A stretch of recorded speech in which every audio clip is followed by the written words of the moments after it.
Hay personas en la historia que son como cascadas. Caen desde una gran idea y arrastran lo que encuentran a su paso. Hay otros que son como lagunas.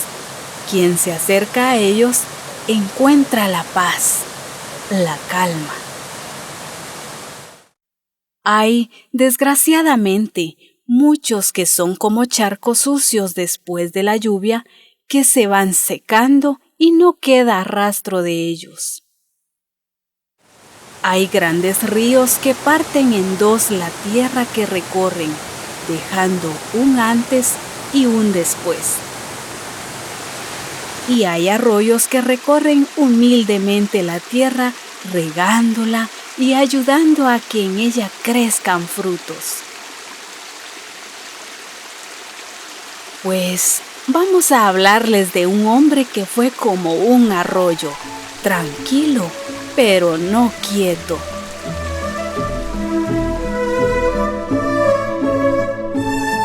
Nació en una tierra fértil de viñedos. Y 89 años después, aparentemente se hundió en esa misma tierra, la que él hizo fértil de fe, pero sus frutos siguen hoy en otras tierras. Su corriente parecía a veces detenerse ante las piedras y el ramaje que obstruían su cauce, pero el agua represada conseguía esquivarlas y recobrar otra vez el curso. Porque aquel arroyo sabía muy bien a dónde iba. Pero si les parece, nos dejamos de comparaciones. Él nació en esta estrecha calle del viejo Périgueux, cerca de Burdeos, la capital de Gironde, al suroeste de Francia. Entonces reinaba en Francia Luis XV, aunque en aquellos tiempos las monarquías empezaban a resquebrajarse. Junto a los grandes palacios y casas señoriales, la nobleza encerrada en su poder y sus lujos no quería ver la miseria que los pobres del país sufrían. El pueblo se debatía en la pobreza e ignorancia y crecía la indignación.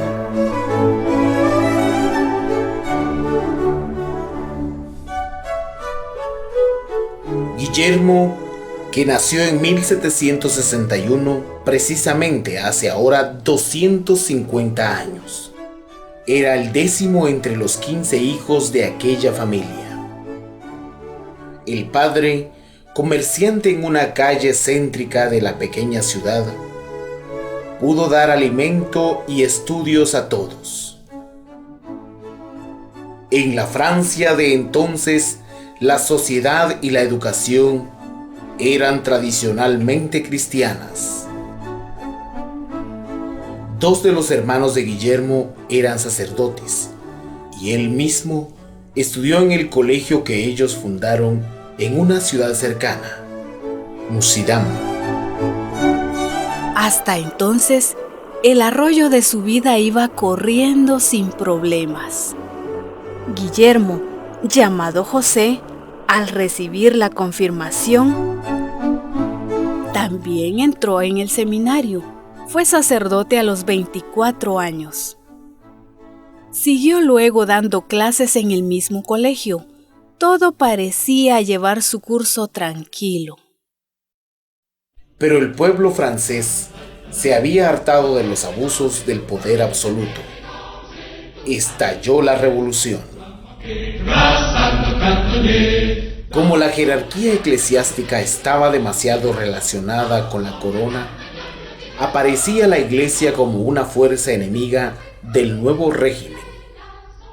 Ahí empezaron los primeros obstáculos para la misión del joven sacerdote, Guillermo José. Para pasar más desapercibido, se trasladó a la capital, Burdeos. El gobierno revolucionario quiso poner a los sacerdotes fuera de la obediencia al Papa y someterlos al nuevo poder nacional. A los que se negaban les caía la persecución y la condena a muerte, la guillotina. Surgieron en Francia los años de terror. Guillermo, en la clandestinidad, seguía atendiendo a quienes le pedían auxilio espiritual, jugándose la vida por las calles de la ciudad, hasta que la situación se hizo insostenible y tuvo que huir a España. Entró justamente en Zaragoza, cuando se celebraban las fiestas de su patrona, la Virgen del Pilar.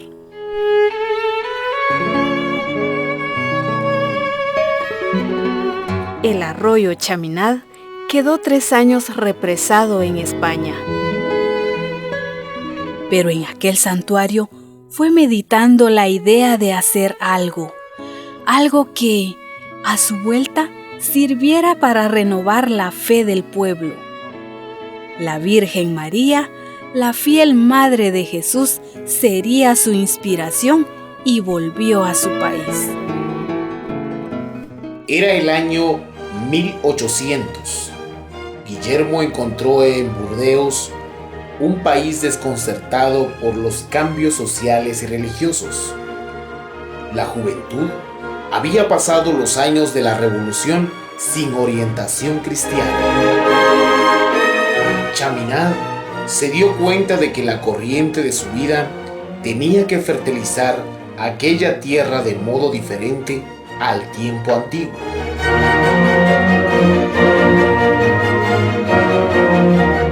¿Cómo abordar el problema de la juventud? Hoy habríamos llamado a su iniciativa comunidades de base. En la iglesia de la Magdalena, su base de operaciones, se empezaron a juntar jóvenes. Buscaban vivir la fe con otro estilo que respondiese a su época. En aquel tiempo llamaron a aquellos grupos congregación. Esas reuniones de los domingos por la tarde no solo fueron para platicar y rezar, se convirtieron en un impulso para la acción. Los congregantes abordaron los problemas religiosos y sociales del siglo XIX, donde nacía una nueva sociedad. Empezaba a surgir la industria que atraía a muchos campesinos hacia la ciudad. Había niños trabajadores, casi como esclavos, que fueron atendidos por los jóvenes congregantes. Parecía que la corriente de la vida retomaba un nuevo curso en Chaminade. Algunos de los congregantes quisieron hacer una opción de vida más adelantada. Fueron discretamente comprometiéndose en el camino del Evangelio con votos personales. Hasta que Juan Bautista, uno de aquellos jóvenes más decididos, llamó a la puerta de Chaminade. Se ofrecía para dar un paso más en aquel proyecto. Guillermo saltó de la alegría. Lo estaba esperando. Haremos una congregación religiosa de nuevo estilo, sin hábito, sin nombre, dispuesta a anunciar la fe hasta el fin del mundo. La Madre de Jesús nos inspirará este nuevo camino. Pronto, en una casa cercana a la Magdalena, se juntaron 7 hombres de orígenes diversos. Unos eran carpinteros de los que fabrican toneles para guardar el buen vino del país. Otros en el camino del sacerdocio. Algunos profesores. No tenían que dejar ninguno su trabajo. Unión sin confusión, decía Chaminade, pero ese nuevo invento encontró obstáculos. ¿Una congregación sin hábito? Lo que hoy es común, un religioso que no lleve hábito, entonces no se podía ni pensar. Pero se hizo y no pasó nada. Más difícil era una asociación sin nombre. ¿Cómo se podrían presentar? Guillermo José no tuvo problema. Él desde su infancia había mantenido la devoción a la Virgen María y veía en ella la más fiel seguidora de Jesús. A los pies de su estatua en Zaragoza, le había empezado a surgir la idea de aquella aventura. Nos podemos llamar marianistas, Compañía de María, pero...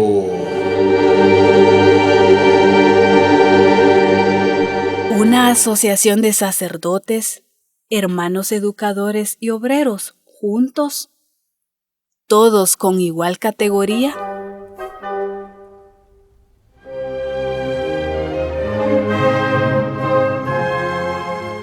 En aquel tiempo solo estaban comenzando los movimientos hacia una mayor igualdad. De Roma vinieron jerarquías a observar el extraño invento. Al final dijeron que, bueno, era el año 1817. Hacía poco que Napoleón había sido destronado. Francia se olvidaba de los reyes y se iba transformando en república. Peligroso invento entonces para muchos. Un año antes de que se fundasen los marianistas, una joven, Adela, había dejado su castillo familiar de Tranqueleón y con unas compañeras había empezado otra comunidad femenina. El padre Chaminade fue su inspirador y aquella fundación fue el origen de las que se llamarían Hijas de María, también hermanas marianistas. En poco tiempo, la comunidad de los marianistas había crecido. El ir hasta el fin del mundo, que decía el fundador, empezaba por dirigir un colegio allí mismo, en Burdeos. Era una época en que ser maestro resultaba una profesión despreciable. Y resultó que al encontrarse con unos profesores sin el hábito de frailes y que usaban métodos adecuados a la nueva época, la escuela atrajo más alumnos. Y también el testimonio de aquellos maestros fue trayendo a más jóvenes para integrarse en los marianistas. El arroyo marianista se empezó a extender por distintos lugares de Francia y su trabajo educativo se centró también en formar buenos maestros. Pero aquel arroyo volvió a encontrar piedras y barro que le cerraban el camino. La idea de Guillermo José era demasiado grande para que todos la entendieran. También entre los primeros marianistas hubo quienes que no lo comprendieron, quienes crearon conflictos económicos, quienes lo calumniaron ante los obispos. Aquel niño que fue joven generoso, que fue apostólico sacerdote, que fue fugitivo, que hizo nacer tantas comunidades de fe y educadores, había llegado a la pendiente de los 80 años. Sordo y casi ciego, y aguantando la contradicción de sus mismos amigos. Un 22 de enero de 1850, aquel arroyo fue hundiendo su vida en la tierra. Pero, como él mismo había dicho, una congregación es un hombre que no muere, y el arroyo hoy sigue corriendo. Cuando él aún vivía, los marianistas habían saltado ya a Suiza y a Estados Unidos. Hoy, aquella corriente que brotó entre los viñedos de un pueblo francés hace 250 años ha saltado a más de 30 países en Europa, América, Asia, África y Oceanía. Los religiosos, hermanos, hermanas, sacerdotes y seglares, los laicos de la familia marianista que seguimos en esta corriente, queremos vivir sus consignas hoy, respondiendo a los cambios del mundo actual, el mundo que él no llegó a ver. ¿Cómo habría respondido Guillermo José a este mundo socializado, rompiendo individualismos? ¿Cómo habría reaccionado ante el mundo tecnificado que hoy facilita o complica nuestra vida? ¿Cómo habría enfrentado el mundo globalizado, que hoy es casi como un pequeño globo, como una pequeña aldea, pero dominada por demasiados dueños? ¿Cómo habría comunicado su mensaje en este mundo, esta red de medios de comunicación, donde unos hablan y muchos oyen, ven, pero no pueden decir su palabra? ¿Cómo habría anunciado la fe en este mundo invadido por 1000 religiones y ateísmos?